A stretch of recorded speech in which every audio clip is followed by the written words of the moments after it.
En efecto, la sorpresiva declaración del presidente Luis Inácio Lula da Silva ha sacudido aún más el tablero político tan polarizado no solo de Brasil, sino de toda América Latina. Durante un diálogo informal en la cumbre del G7 en Francia, el mandatario afirmó textualmente que nunca fue de izquierda. Según él, históricamente la derecha nacional ha gobernado por más tiempo y concluyó que el mundo no es de izquierda, el mundo es del camino del medio. Por supuesto, las repercusiones fueron inevitables. Para sus aliados, él habría buscado destacar su perfil de negociador y articulador, resaltando posiciones moderadas que marcaron diferentes momentos de sus gobiernos. Por otro lado, el senador Flávio Bolsonaro lo ironizó. El hijo del exmandatario Jair Bolsonaro y precandidato a la presidencia posteó que el adversario había dicho que no era izquierdista. Hoy es capaz de decir que no conoce a Jacques Wagner, quien es líder de su gobierno y ha sido acusado de estar involucrado en el escándalo de corrupción del banco Mester. Al final, en la política moderna, las convicciones de acero resultan ser de plastilina cuando soplan los vientos de la necesidad. If you wanted a venue that speaks peace and tranquility, where two sides, the United States and Iran, can get away from the sort of domestic pressures of, is this a good MOU, is it a bad MOU, and just sit down and try to talk through and find the details and commonality that's going to bring a final result if it's achievable, this would be the location. That hotel on the top of the mountain there behind me was the venue. James Bond movies have been done around here. Goldfinger, I believe, was one of them. But right now, the thing that is missing here are the two sides. And as you say there, the Iranians are pointing to Lebanon and saying that that is part of the deal, that the first part of the memorandum of understanding is a ceasefire in all areas, including Lebanon, and part of that first paragraph in the memorandum of understanding is that all sides should respect the sovereignty and territorial integrity of Lebanon.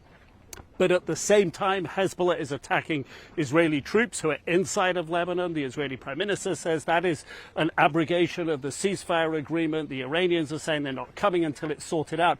So where do we realistically stand right now? These talks have been beset and fraught by the issue of Lebanon from the get-go 2 months ago. Was it or was it not included? It's definitively in the agreement, but that is the trickiest and hardest thing to pin down for President Trump, and this is going to be the question, I think, where the pressure lands from President Trump towards the Israeli Prime Minister.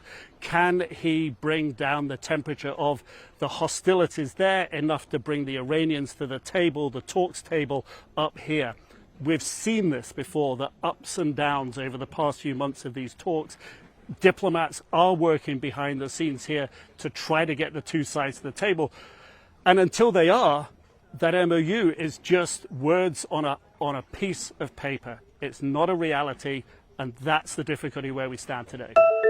Merlin es este pato que se ha vuelto famoso. Miren cómo se rodea por todos estos fanáticos aquí enfrente del Palacio de Bellas Artes en la Ciudad de México. Él es Cristian, su dueño, tiene tan solo 14 años y Merlin utiliza esta camiseta oficial de la selección mexicana que fue diseñada por su dueña Carla.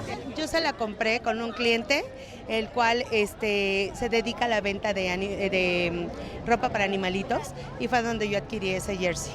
¿Pero es un jersey para perro? Para perro, exactamente, y se lo adaptamos para pato. Merlin no solo es ya conocido a nivel mundial por todos estos videos que se han viralizado del pequeño pato de 2 años caminando por las calles de la Ciudad de México. También ha sido nombrado por la FIFA como embajador durante las celebraciones del partido de México contra Corea del Sur. ¿Cómo nombraron a Merlin? Embajador oficial de Haci City, Ciudad de México. ¿Qué significa eso? Pues es Pues es el embajador de la Ciudad de México como sede del Mundial. Así, México hace nuevamente historia, ahora viralizando a un pato con la playera de la selección mexicana. Valeria León, CNN, Ciudad de México.